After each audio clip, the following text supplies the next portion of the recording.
Le Christ au milieu. Bien que le concept paulien de l'Église, qui englobe le corps mystique de Christ, ne se trouve nulle part dans l'Apocalypse, l'unité de Christ avec son peuple est représentée dans le livre de manière différente. Dieu se donne beaucoup de mal pour dépeindre l'unité que Christ a avec son peuple. Comme toutes les vérités spirituelles cachées dans l'Apocalypse, cette union est représentée symboliquement et indirectement en utilisant des images et des niveaux. L'une des manières dont le Christ est représenté en union avec son peuple est décrite dans le tout premier chapitre de l'Apocalypse où nous le voyons au milieu des 7 chandeliers d'or. Alors je me retournai pour voir d'où venait la voix qui me parlait, et m'étant retourné, je vis 7 chandeliers d'or, et au milieu des 7 chandeliers quelqu'un de semblable au Fils de l'homme, vêtu d'une longue robe et ceinte sur la poitrine d'une ceinture d'or. Apocalypse 1, versets 12 et 13. Les 7 chandeliers représentent les 7 assemblées de croyants, appelés et invités. On voit les Christ marchant au milieu d'eux. Il est présent avec eux. Il voit ce qui se passe à l'intérieur de chaque assemblée et ce qui se passe dans les cœurs et les esprits individuels de chaque membre de la fraternité. Il sait comment l'ennemi les attaquera, comment ils pourront être séduits, comment ils pourront hésiter et trébucher. Il n'est pas loin, il est au milieu, pour guider, réconforter, encourager et exhorter. Il est proche, au centre même de leurs assemblées. Dans Apocalypse 5, versets 6 et 7, nous lisons ceci. « Et je regardai, et voici, au milieu des trônes et des 4 animaux, et au milieu des anciens, un agneau était là comme immolé. Il avait 7 cornes et 7 yeux, qui sont les 7 esprits de Dieu envoyés par toute la terre. Et il vint et prit le livre de la main droite de celui qui était assis sur le trône. »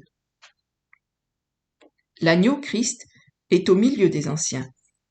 Les anciens sur leur trône sont à proximité du trône de Dieu, aussi près que possible, et ils sont assis parmi les 4 créatures vivantes qui entourent et gardent le trône de Dieu et sa gloire. Assis au milieu des saints enlevés au ciel, se trouve l'agneau glorifié et ressuscité, qui est Jésus. Plutôt que de représenter le Christ assis avec son Père sur le trône de son Père, nous le voyons assis au milieu des anciens. C'est notre indice que Christ et les 24 anciens sont une entité unique, une bande de prêtres célestes au service de Dieu dans sa présence. Les martyrs qui sortent de la grande tribulation sont également proches du Christ. Et je lui dis, Seigneur, tu le sais. Et il me dit, ce sont ceux qui sont venus de la grande tribulation et qui ont lavé leurs robes et ont blanchi leurs robes dans le sang de l'agneau. C'est pourquoi ils sont devant le trône de Dieu et le servent jour et nuit dans son temple. Et celui qui est assis sur le trône étendra sur eux son pavillon. Ils n'auront plus faim et ils n'auront plus soif et le soleil ne frappera plus sur eux, ni aucune chaleur, car l'agneau qui est au milieu du trône les paîtra et les conduira aux sources des eaux vives, et Dieu essuiera toute larme de leurs yeux. Apocalypse 7, versets 14 à 17.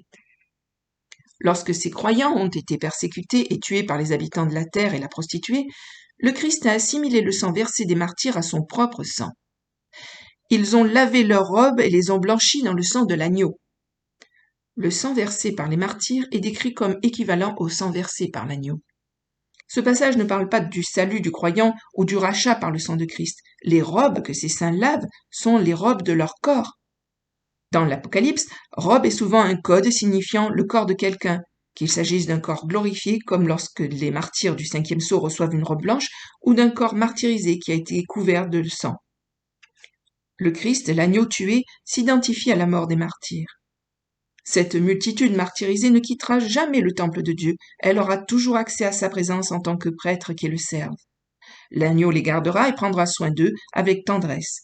Et Dieu lui-même essuiera toutes larmes, reconnaissant toutes leurs souffrances, chagrins et pertes qu'ils ont endurées entre les mains des habitants de la terre et de la prostituée, pour l'amour de Christ. Dans Apocalypse 14, nous voyons les 144 000 d'Israël, présents sur la montagne céleste de Sion, avec l'agneau. Je regardai ensuite, et voici l'agneau se tenait sur la montagne de Sion, et avec lui 144 000 personnes qui avaient le nom de son Père écrit sur leur front, et j'entendis une voix du ciel, comme la voix des grosses eaux, et la voix d'un grand tonnerre, et j'entendis une voix de joueurs de harpe qui touchaient de leur harpe, et ils chantaient comme un cantique nouveau devant le trône et devant les 4 animaux et les anciens. Et personne ne pouvait apprendre le cantique que les 144 000 qui ont été rachetés de la terre. Ce sont ceux qui ne se sont point souillés avec les femmes car ils sont vierges. Ce sont ceux qui suivent l'agneau où qu'il aille. Ce sont ceux qui ont été rachetés d'entre les hommes comme des prémices pour Dieu et pour l'agneau. Apocalypse 14, versets 1 à 4.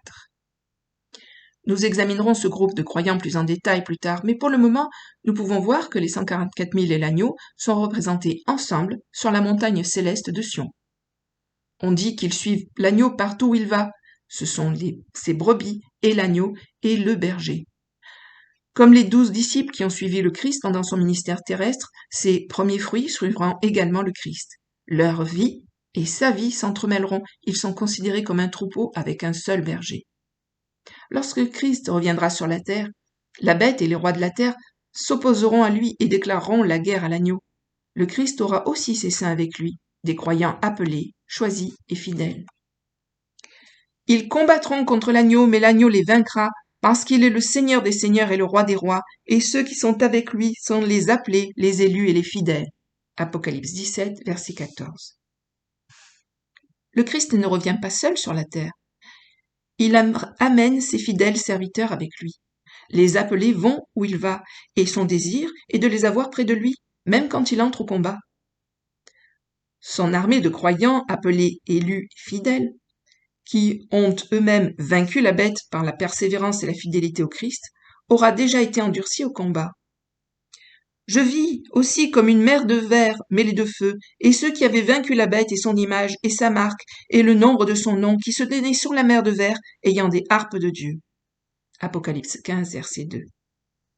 À la fin du millénaire, l'unification des croyants au Christ sera exprimée d'une manière encore plus grande, alors que Dieu lui-même, avec le Christ et les habitants glorifiés de la Nouvelle Jérusalem, viendra habiter avec les personnes ressuscitées et immortelles qui vivront sur terre. Et j'ai entendu une grande voix du ciel qui disait : « Voici le tabernacle de Dieu avec les hommes, et il habitera avec eux, et ils seront son peuple, et Dieu sera lui-même avec eux, et il sera leur Dieu. » Apocalypse 21, verset 3. La communion avec les croyants La communion dont les croyants font l'expérience avec l'agneau et avec Dieu dans la Nouvelle Jérusalem sera finalement appréciée par tous les peuples de la terre.